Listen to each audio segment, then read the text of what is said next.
ಪ್ರತಿಭಟನೆ ಮಾಡುವಂತ ಒಂದು ಸನ್ನಿವೇಶವನ್ನ ತುಮಕೂರು ಜಿಲ್ಲಾಡಳಿತ ಹಾಗೂ ಕುಣಿಗಲ್ ತಾಲೂಕು ಆಡಳಿತ ತಂದು ನಿಲ್ಲಿಸಿದೆ. ಕಾರಣ ಇಷ್ಟೇ, ನಾವು ನಾಳೆ ದಿನ ನಡೆಯತಕ್ಕಂಥ ಡಾಕ್ಟರ್ ಬಾಬಾ ಸಾಹೇಬ್ ಅಂಬೇಡ್ಕರ್ ಅವರ ಜಯಂತಿಯನ್ನ ಆಚರಣೆ ಮಾಡಬೇಕು ಅಂತ ಹೇಳಿ ಪರ್ಮಿಷನ್ ಕೊಡಿ ಅಂತ ಹೇಳಿ ನಾವು ಮನವಿಯನ್ನ ಲಿಖಿತವಾದಂಥ ಒಂದು ಮನವಿಯನ್ನ ಕೊಟ್ಟಿದ್ವಿ. ಮನವಿಗೆ ಇದುವರೆಗಾಗಿ ನಮಗೆ ಆಯ್ತು ಮಾಡೋಣ ಕೊಡ್ತೀವಿ ಅಂತ ಹೇಳಿ ಎಲ್ಲ ವ್ಯವಸ್ಥೆಗಳನ್ನು ಮಾಡ್ಕೊಳ್ಳೋದಕ್ಕೆ ನಮಗೆ ಈ ಗಂಟೆವರೆಗೂ ಅವಕಾಶ ಕೊಟ್ಟು ಈ ಕ್ಷಣದಲ್ಲಿ ಪರ್ಮಿಷನ್ ಕೊಡದಲ್ಲೇ ಇರೋದ್ರಿಂದ ನಾವು ಈ ಒಂದು ಅನಿವಾರ್ಯವಾಗಿ ಪ್ರತಿಭಟನೆಯನ್ನ ಮಾಡಬೇಕಾಗಿದೆ. ಕಾರಣ ಇಷ್ಟೇ, ಇಡೀ ರಾಜ್ಯದಲ್ಲಿ ಚುನಾವಣೆ ನಡೀತಾ ಇದೆ. ಆ ಚುನಾವಣೆಯ ಸಂದರ್ಭದಲ್ಲಿ ನಾವು ಪರ್ಮಿಷನ್ ಕೊಡಕ್ ಬರಲ್ಲ ಅಂತ ಏನ್ ಮನಸ್ಸನ್ನ ಇಟ್ಕೊಂಡಿದಾರೋ ಗೊತ್ತಾಗ್ತಾ ಇಲ್ಲ. ನಾವು ಕೇಳ್ತಾ ಇರ್ತಕ್ಕಂಥದ್ದು, ರಾಜಕೀಯ ಪಕ್ಷಗಳು ಸಾವಿರಾರು ಜನನ ಲಕ್ಷಾಂತರ ಜನನ ಬಸ್ ಮಾಡಿಕೊಂಡು ದುಡ್ಡು ಕೊಟ್ಕೊಂಡು ಅಕ್ರಮವಾಗಿ ಕರ್ಕೊಂಡು ಹೋಗ್ತಾ ಇದ್ದಾರೆ. ಅಲ್ಲಿ ಪರ್ಮಿಷನ್ ಕೊಡ್ತಾರೆ. ಅದೇ ಬೇರೆ ಬೇರೆ ಕಡೆನಲ್ಲಿ ಇನ್ನೂ ಹಬ್ಬ ಹರಿದಿನಗಳು ನಡೀತಾ ಇದ್ದಾವೆ, ಅಲ್ಲೂ ಜಾತ್ರೆಗಳು ನಡೀತಾ ಇದ್ದಾವೆ, ಆ ಧಾರ್ಮಿಕ ಕಾರ್ಯಗಳು ನಡೀತಾ ಇದ್ದಾವೆ, ಅಲ್ಲೂ ಕೂಡ ಯಾವುದೇ ಪರ್ಮಿಷನ್ ತಗೊಂಡ್ರಲ್ಲ ಮಾಡ್ತಾ ಇದ್ದಾರೆ. ನಾವು ಕಾನೂನುಬದ್ಧವಾಗಿ ನಮಗೆ ಮನವಿನ ಕೊಟ್ಟು ಕೇಳ್ತಾ ಇದ್ದೀವಿ.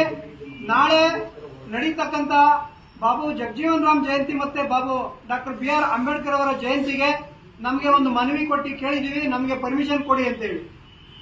ನಾವು ಕೇಳ್ತಾ ಇರೋದಿಷ್ಟೇನೆ, ಏನು ನಮ್ಮಿಂದ ಈ ಹಿಂದೆ ನಡೆದಂತ ಘಟನೆಗಳಲ್ಲಿ ಏನಾದರೂ ನಾವು ತಪ್ಪಾಗಿ ನಡ್ಕೊಂಡಿದೀವಾ, ಅಥವಾ ಕಾನೂನನ್ನ ಮೀರಿ ನಡ್ಕೊಂಡಿದೀವಾ, ಅಥವಾ ಕಾನೂನನ್ನ ಉಲ್ಲಂಘನೆ ಮಾಡಿ ಸಾರ್ವಜನಿಕ ಆಸ್ತಿ ಪಾಸ್ತಿಗೆ ಆಗ್ಲಿ, ಧಾರ್ಮಿಕ ಭಾವನೆಗಳನ್ನ ಕೆರಳಿಸೋದೇ ಆಗ್ಲಿ, ಅಥವಾ ಇನ್ಯಾವುದನ್ನಾಗಲಿ ನಾವು ಮಾಡಿದೀವಾ, ಇದನ್ನ ನೀವು ಗಣನೆಗೆ ತಗೊಂಡು ಅಕಸ್ಮಾತ್ ನಾವು ಆ ರೀತಿ ಮಾಡಿದ್ರೆ ನಮಗೆ ಕೊಡಲ್ಲ ಅಂತ ನಿರಾಕರಣೆ ಮಾಡಿದ್ರೆ ಒಪ್ಕೊಂತೀವಿ. ಆದ್ರೆ ಯಾವುದೇ ಆ ತರದ ಘಟನೆಗಳನ್ನ ನಡೆದಿಲ್ಲ.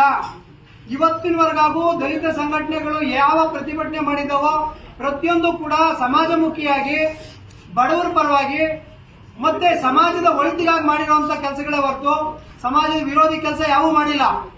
ಅಂತದ್ರಲ್ಲಿ ನೀವು ಪರ್ಮಿಷನ್ ಕೊಡ್ಲಿಲ್ಲ ಅಂತ ಅಂದಾಗ ನಮಗೆ ನಿಜವಾಗ್ಲೂ ಕೂಡ ನಾವು ಯಾವುದೇ ದೇವರಾಗ್ಲಿ ಇನ್ನೊಂದಾಗ್ಲಿ ಮತ್ತೊಂದಾಗ್ಲಿ ಆಚರಣೆ ಮಾಡೋದಕ್ಕಿಂತನೂ ಕೂಡ ಬಾಬಾ ಸಾಹೇಬ್ ಅಂತ ಅಂದ್ರೆ ನಮಗೆ ಆ ಒಂದು ಅಸ್ಮಿತೆ, ಆ ಒಂದು ಹೋರಾಟದ ಒಂದು ಮನಸ್ಸನ್ನ ನಮಗೆ ಕೊಟ್ಟಂತವ್ರು ಅವರೇನೆ, ಈ ದೇಶಕ್ಕೆ ಸಂವಿಧಾನವನ್ನ ಕೊಟ್ಟಂತವ್ರು ಅವರೇನೆ, ಮತ್ತೆ ರಾಷ್ಟ್ರದಲ್ಲಿ ಒಂದು ನವಭಾರತಕ್ಕೆ ಒಂದು ಸಂವಿಧಾನದ ಪಿತಾಮಹ ಅಂತ ಹೇಳಿ ಹೆಸರು ಪಡೆದಂತ ಅಂತ ಒಂದು ಮಹಾನ್ ವ್ಯಕ್ತಿಗೆ, ವಿಶ್ವಜ್ಞಾನಿಗೆ ನೀವು ಅವಮಾನ ಮಾಡೋದ್ರ ಜೊತೆಗೆ ದಲಿತ ಸಂಘಟನೆಗಳಿಗೆ ಮತ್ತೆ ದಲಿತರಿಗೆ ನೀವು ಅವಮಾನ ಮಾಡ್ತಾ ಇದ್ದೀರಾ ಅಂತ ನಾವು ಖಂಡಿಸಬೇಕಾಗಿದೆ. ಆ ಕಾರಣದಿಂದ ನಾವಿವತ್ತು ಈ ಒಂದು ಪ್ರತಿಭಟನೆಯನ್ನು ಹಮ್ಮಿಕೊಂಡಿದ್ದೀವಿ.